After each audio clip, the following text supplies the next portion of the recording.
अस्सलाम वालेकुम दोस्तों रंधावा व्लॉग में खुश आमदीद। हाँ जी, उम्मीद करते ही तमाम दोस्त ठीक ठाक होणगे। हाँ जी, अज मैं तुहाडे वास्ते वीडियो लैके आया MF 385 मॉडल 2018। ये फार सेल है ट्रैक्टर, तो यदी आप तुहानूं मुकम्मल डिटेल दसदे हैं, फिर मालकां दा राबता नंबर भी दिंदे आ, फिर यदी लोकेशन जिहड़ी आ वो भी स्क्रीन के एंड ते शो करवा देंगे।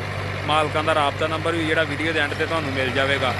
जिहड़ी यदी डिमांड मालक करदे आ वो भी तुहानूं वीडियो के एंड ते मिल जाएगी। तो वीडियो शुरू तो एंड तक देखा करो। जोड़े बंदे साडे चैनल पर नवे होंगे आ तो साडे चैनल सबसक्राइब कर लिया करो, ताकि हर नवी आने वीडियो का नोटिफिकेशन तुहानूं मिलता रहे। हाँ जी, करते हैं जी वीडियो स्टार्ट।